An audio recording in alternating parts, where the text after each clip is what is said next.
Je pense clairement qu'aujourd'hui, il est impossible de se mettre en couple en 2025. Alors bravo à toutes celles qui ont réussi à être en couple jusque maintenant. Je pense que elles ont réussi parce que c'était pas en 2025. Parce qu'aujourd'hui, je sais pas si c'est parce que c'est Paris, mais on a un choix incroyable. Genre, on a trop de choix et trop de choix tue choix. Donc à tous les gars sur les applications de dating qui me posent la question, mais qu'est-ce qu'une fille aussi jolie que toi fait célibataire? Eh ben, je l'ai pas choisi, mec. En fait, je tombe que sur des gars, soit qui ne veulent pas s'investir, soit qui sont mariés à leur boulot. Donc, ils te priorisent pas toi, mais leur taf. Ils finissent trop tard, donc ils ont très peu de temps pour toi. Ça, vraiment, je pense que c'est le cas que j'ai le plus. Parce que les mecs ambitieux à Paris, bah, ils sont obligés de l'être, hein, parce qu'il faut vivre ici, en fait. Donc, la plupart des mecs, ils bossent en finance, ils finissent à 1h du mat, ils n'ont pas de temps pour toi. Ou alors ils sont entrepreneurs, je sais pas, ils montent leur boîte là et ils te font croire que c'est les patrons du CAC 40 là. Soit ils bougent toujours à gauche à droite, mec, tu vois bien que tu peux pas construire une vie avec un mec qui bouge autant en fait. Si déjà il te priorise pas toi, le peu de fois qu'il vient à Paris, c'est mort.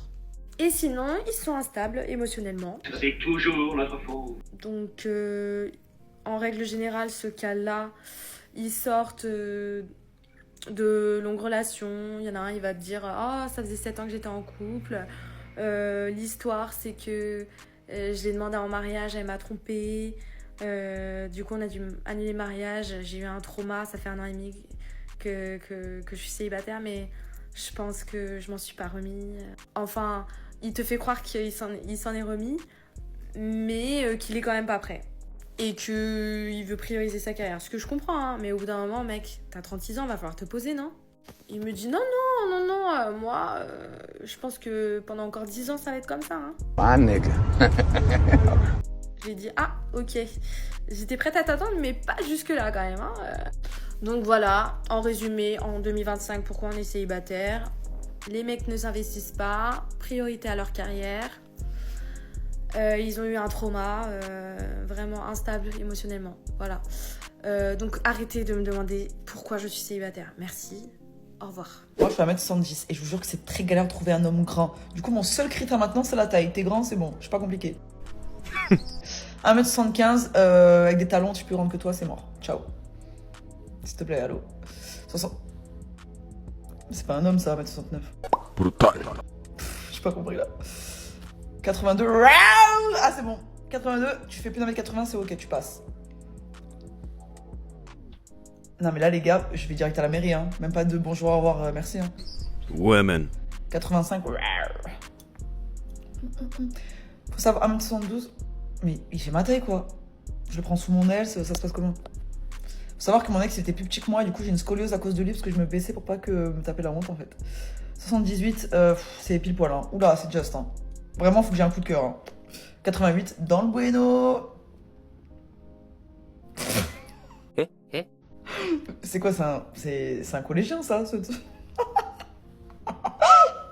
Ah, 91, ah, j'aurais dû le mettre en haut. Bon, 91, impeccable, voilà mérite. Et malheureusement, il n'y a rien de plus médiocre qu'un homme de cette génération.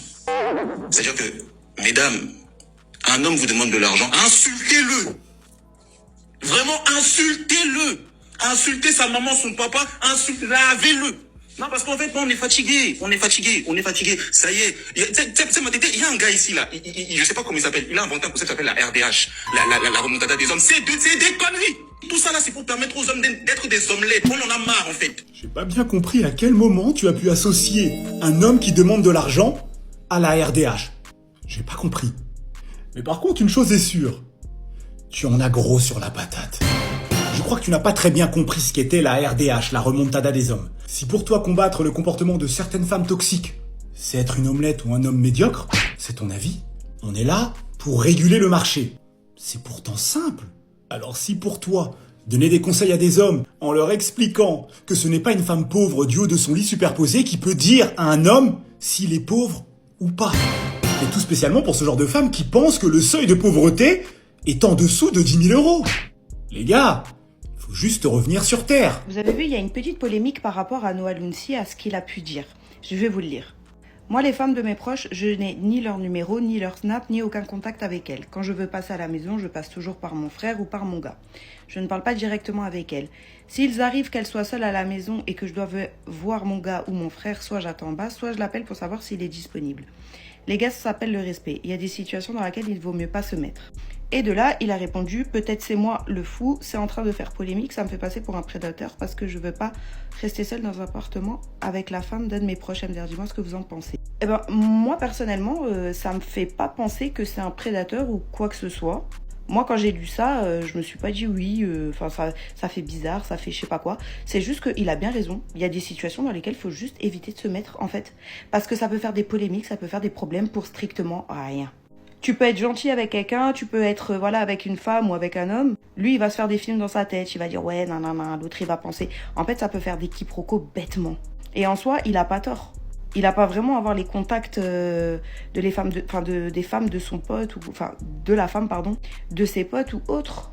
Pourquoi faire? Vous voyez ce que je veux dire? Ça sert à rien. Comme nous, les filles, quand on dit il faut pas mélanger les mecs à nos copines. Eh ben, c'est exactement pour les gars pareil, en fait. Moi, personnellement, je vois pas un truc qui fait polémique là-dedans. Après, peut-être qu'il y en a qui seront pas d'accord avec moi. Si vous c'est pas le cas, donnez-moi votre avis. Dommage que tu ne sois tu sois quasi inaccessible, nous aurions pu nous entendre, etc. Alors, je refais une story comme ça, je crois que je la fais une fois par an environ. Je l'ai toujours dit et je le dirai toujours. Mes réseaux sociaux, c'est pas un site de rencontre. Donc je suis navrée, mais je vous connais ni d'Adam ni d'Ève. Je ne vous connais pas, je ne connais pas votre entourage, je ne rencontre pas de gens sur les réseaux sociaux. Ça veut dire que si jamais demain j'accroche avec quelqu'un, c'est du direct, c'est du face à face. C'est l'ami de. Mais comme ça, oui, je suis quasi inaccessible parce qu'il en est hors de question. Je suis mère de famille, j'ai un enfant que j'expose de moins en moins sur les réseaux, mais je l'expose quand même. Je ne serai pas accessible à des messages et à écrire en privé à des hommes alors que je ne vous connais pas. Je ne sais pas d'où tu sors. Ça se trouve que tu es une personne totalement normale, qui vient d'une famille qui est totalement normale également. Mais ça se trouve que tu es le dernier psychopathe qui sort de je ne sais pas où, tu vois. Donc je ne serai jamais ouverte, sachez-le, à parler avec des hommes sur mes réseaux sociaux. Peu importe le nombre de messages que vous allez m'envoyer, qu'ils soient gentils ou pas. Je reçois beaucoup de compliments et d'ailleurs je vous en remercie.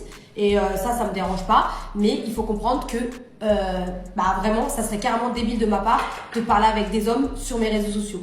Encore plus Snapchat, parce qu'il y a vraiment tout et n'importe qui peuvent se faire un compte Snapchat. Donc ça n'arrivera vraiment pas. Je suis assez occupée dans ma vie, sachez-le, voilà. Donc je ne vais pas... Je ne ferai pas ça. Surtout moi, en plus, comment je suis méfiante, que je suis... c'est vraiment le truc que vous ne me verrez jamais faire.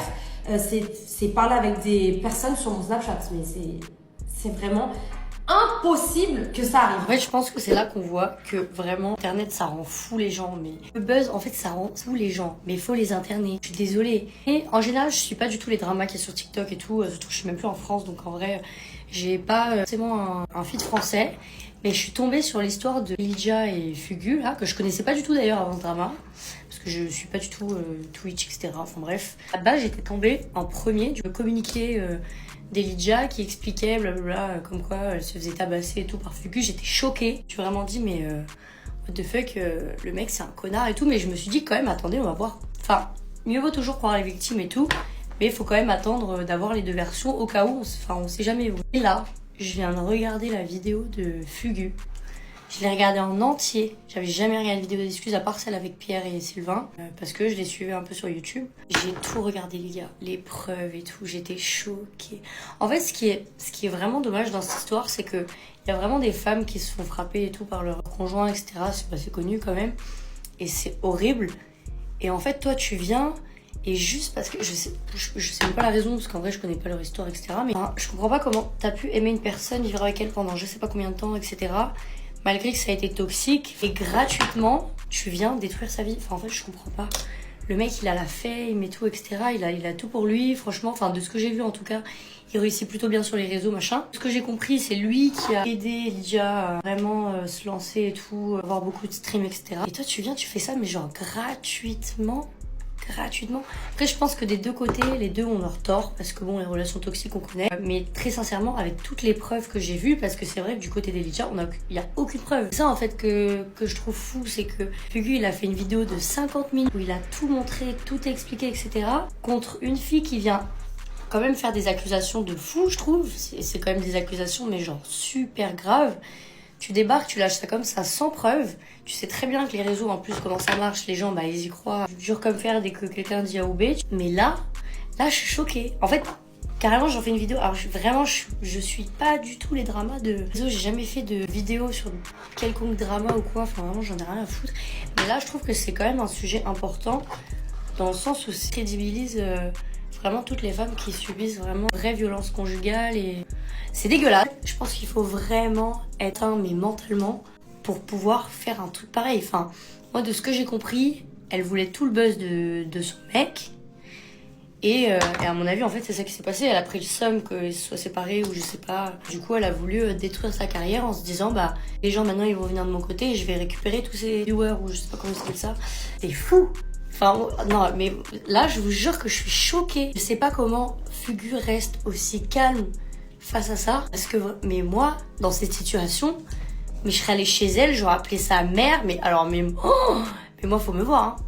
Oh, j'aurais fait la psychopathe. Oh, je suis choquée. Je suis choquée. Bon, après, c'est peut-être pas la meilleure des solutions vu les accusations, mais c'est trop grave. C'est trop grave. Et les gens qui défendent. Après, pas se mettre non plus dans un camp parce qu'à tout moment, on a Elijah qui nous sort une nouvelle vidéo. Avec maintes et une preuves, on sait pas. Franchement, je pense qu'il y a des torts des deux côtés, mais je comprends pas déjà la démarche en fait de base. Vouloir dire des trucs pareils, vouloir détruire la carrière d'ex alors que, je sais pas. Je suis partie de la France, je sais pas ce qui se passe, mais c'est cataclysme en fait. Rien ne va plus. Rien ne va plus. En fait, je trouve que c'est juste un sujet beaucoup trop sensible pour s'en servir comme vengeance ou comme moyen d'avoir plus d'abonnés, plus de... Je sais pas, en fait, l'argent, la fame, tout rend fou les gens dans ce monde, c'est quand même un truc de fou. On part vraiment vers le chaos en fait, ça devient n'importe quoi entre ces événements. Depuis que les réseaux ont commencé, j'entends tellement d'histoires de fous, enfin je trouve ça dingue. Et moi, ce qui me désole aussi beaucoup dans cette affaire, c'est qu'il y a des gens qui se donnent la mort des fois pour des choses moins que ça, quoi. Parce que là, on t'accuse d'un truc qui est quand même hyper grave, encore une fois. Et le mec, il se reçoit des messages de haine, mais tous les jours. Tous ses proches, ils ont dû se dire, mais what the fuck, enfin, c'est quoi cette histoire, etc.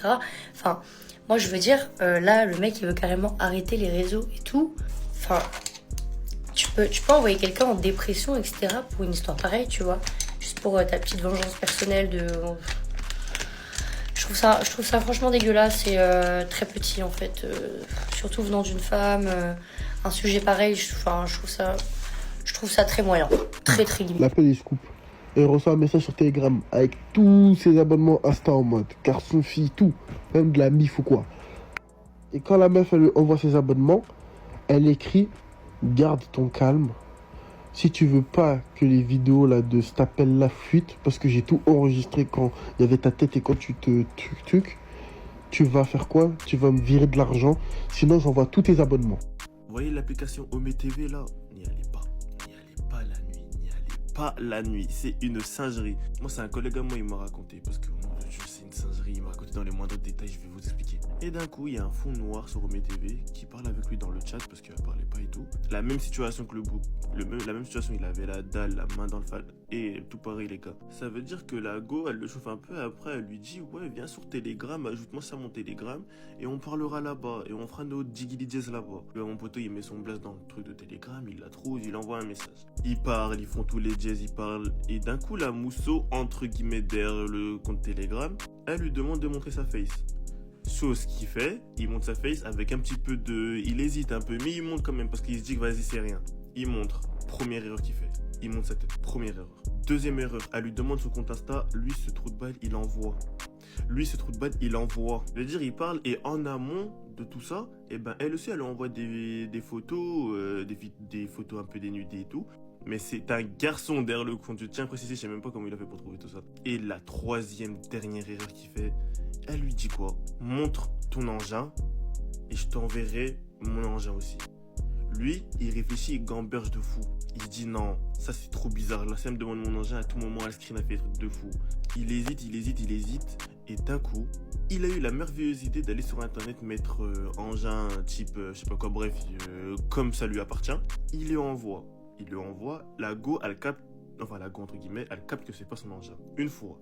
Deuxième fois, il lui envoie, il a dit ouais, je te promets que t'inquiète, là c'est la mienne, je sais pas quoi, parce qu'il a essayé de faire des recherches en mode de bien précis et tout. Il lui envoie 2 fois. La go, elle crame encore que c'est pas son kiki. Et la 3e fois, elle lui dit quoi?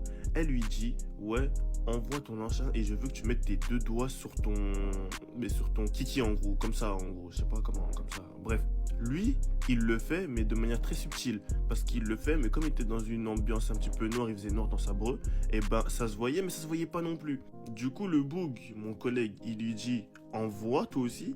Elle dit ouais mais là je vois pas bien, je sais pas quoi. Du coup c'est bon, il a pété un câble, il en a eu marre, il l'a bloqué. Il a dit c'est bon, tu veux pas m'envoyer, vas-y casse-toi. 10 minutes après, il reçoit un message, mais en message normal. Il reçoit un message là-bas. Ouais, il traduit et tout, c'était en anglais. Le poteau derrière le compte, il lui envoie tous ses abonnements Insta. Il montre sa tête quand il lui a envoyé. Il montre aussi le kiki quand il lui a envoyé. Et après, à côté, il met une image d'enfant tout nu. En gros, Zarma, regardez-le-moi. Et après, il a mis son numéro auto, c'est une singerie. Ça met un enfant tout nu, une petite fille toute nue. Et en gros, Zarma, pour faire croire qu'en gros, il s'est bercé sur la petite fille. En gros, numéro de téléphone, tête, kiki, abonnement Insta. Et du coup, là, tout pareil, elle l'a menacé. Il lui a dit quoi? Il lui a dit que si tu lui envoies pas 100 € tout de suite là, si tu te démerdes pas pour trouver 100 € tout de suite, je vais dans tes abonnements, j'envoie tous tes abonnements. Tiens, le poteau il stresse, le poteau il commence à regretter. Du coup le poteau, il joue la carte de la folie, il a été très intelligent de faire ça, il joue la carte de la folie. Il s'avère qu'il a envoyé un 2e compte à lui, parce qu'il s'est douté d'un petit truc, il s'est dit ouais ça va pas, c'est bizarre, elle me demande mon compte Insta, il s'est douté d'un truc. Il lui a envoyé son 2e compte Insta où il y avait quasiment personne. Il y avait des proches, mais il y avait pas forcément plus de proches que de son compte principal. J'ai commencé à bugger, bref. Du coup, il plaide la folie, il lui dit mais t'as qu'à envoyer, le compte que je t'ai envoyé c'est même pas le mien. Il joue la carte de la folie. Très intelligent de faire ça, très intelligent, retenez bien. Le fake derrière le truc, il spam, il dit ouais t'as intérêt à envoyer sinon je vais envoyer. Le poteau, confiant, mon poteau, il est confiant, il lui répète tout le temps la même chose, il dit c'est pas mon compte, t'as qu'à faire ce que tu veux. Et même là on voit rien sur ma vidéo, enfin sur la photo que je t'ai envoyée, on voit rien parce qu'il a été subtil. Comme il lui a envoyé, elle a fait un truc bizarre, elle l'a pris en screen, mais du coup la qualité elle a baissé, ça veut dire on voyait pas très bien mais on voyait quand même. Du coup le fake qui était en train de parler avec mon pote, il a plus répondu. Et du coup mon poteau, il lui a dit quoi? Au cas où je garde ton numéro, parce que demain je crois que je vais aller faire un petit tour à la police sur un air plaisantin. Le poteau il a stressé, le poteau derrière il a stressé, c'est une singerie. Et tout ça c'était en anglais, hein. Ça veut dire que mon poteau il est en train de switcher, traduire anglais, français, et tu connais. Plus de nouvelles du fake. Ça veut dire que, morale de l'histoire, déjà commencez même pas à envoyer vos kikis et commencez pas à aller sur OmeTV tard. En tout cas faites attention à vous. Bah, ce qui se passe en ce moment, il y a tout le monde qui est en train de péter un câble. En même temps, quand tu vois nos dirigeants eux-mêmes qui pètent un câble, normal qu'on pète tous des câbles, frère. En même temps, je comprends, hein. Les gens, ils en ont marre de bosser comme des chiens pour rien gagner et pour au final terminer le mois en galérant et en mangeant des pâtes. Et encore, ça c'est pas quand t'es en négatif, hein. Dès le 15 du mois, je te cache pas. Oh, franchement, c'est dingue. Dans mon entourage, j'ai tellement de monde qui est au chômage et mes potes, en fait, ils sont tous là en mode, bah, j'en ai marre de travailler pour rien gagner, donc du coup, bah, je plaque tout et je me casse. Et franchement, je les comprends grave. Sauf qu'aujourd'hui, si tu te barres tout en quittant ton taf, bah, tu te retrouves sans chômage parce que les abandons de poste sont plus considérés comme des motifs valables pour toucher le chômage. Mais je comprends ce que tu dis. En vrai, je comprends. Tu coffres, tu te rends compte que la vie, le capitalisme, c'est pas fait pour toi et tu veux partir. Dans mes stories, j'ai que des gens qui sont soit en Thaïlande, soit au Mexique. Nulle part ailleurs. Moi, je te jure, l'année dernière et même ce début d'année, le nombre de gens que je vois, ils sont à Bali, ils sont pas au Brésil, quoi, Bali, Mexique, ou Thaïlande, Mexique. Mais, vas-y, y a quoi là-bas? Y a un plafond, on n'est pas au courant, y a quoi? Vous avez découvert un truc de ouf? je rejoins leur team, hein. Lundi, je prends le premier avion pour partir en Thaïlande. Mais en fait, je trouve ça tellement triste que le gouvernement ne fasse rien pour nous. Pour les gens, pour les jeunes en général, y a pas de boulot. On est mal payé, on nous dit de faire des études, des bacs+5 et tout, pour au final rien du tout. Tu sais, non seulement il faut rien, mais en plus il nous empire la situation. J'ai vu le TikTok d'une meuf qui est en train de pleurer parce que suite aux annonces du gouvernement et aux réformes qui coupent les aides à l'alternance, son entreprise lui a dit au revoir. Ils ont coupé son contrat, donc du coup les études elles s'arrêtent. C'est atroce ce qu'ils font, wesh. Bon, faut pas pleurer que les jeunes ils veulent pas travailler parce qu'en fait y a pas de travail. Donc forcément qu'est-ce qu'on fait? Bah on part en fait, on fuit la France. Ouais, parce que vos offres juniors qui demandent 5 ans d'expérience, au bout d'un moment, faut aller se faire enculer. Enfin bref, je verrai bien comment ça se passe pour moi. Si j'arrive à travailler là-bas, pourquoi pas rester? En vrai, j'ai rien qui me retient en France. Qu'est-ce qui va me retenir? De payer des impôts, de devoir payer un appartement, une blinde parce que j'habite en centre-ville, d'être payé au SMIC en ayant un master. d'être payé au SMIC en ayant un master. Ça, c'est tellement fort, ça devrait être une punch pour un rappeur. T'as vu la folie? SCH disait se lever pour mu2 c'est insultant. Eh ben, nous, on a fait des études et on se lève pour à peu près la même merde. Allez, un peu plus. En vrai de vrai, j'abuse. On est peut-être à 1009, 2000, 2005 net, à peu près. Et tu me diras, il reste l'entrepreneuriat. Ok, Yomi Denzel. Sauf que dès que tu commences à créer ton entreprise, ça c'est facile. Mais quand tu commences à gagner de l'argent, les charges, l'impôt et l'URSSAF, ils viennent toquer à ta porte, gros. Et si tu payes pas, vas-y, fais le fou, ne paye pas, on va voir ce qu'ils vont faire. De devoir faire des pleins de 300 balles par mois. Non mais MDR. Bref, bon allez, moi je vous fais des bisous. Je vais aller faire ma valise. Si prochainement vous me voyez faire des collages et que je suis au Mexique ou en Thaïlande, faudra pas s'étonner, hein. Là, il y a une seule condition qui fait que techniquement c'est compliqué. Et puis non, il y a une deuxième condition, avec quel argent vous partez? Non, franchement, si vous êtes tous au chômage, avec quel argent vous partez en voyage?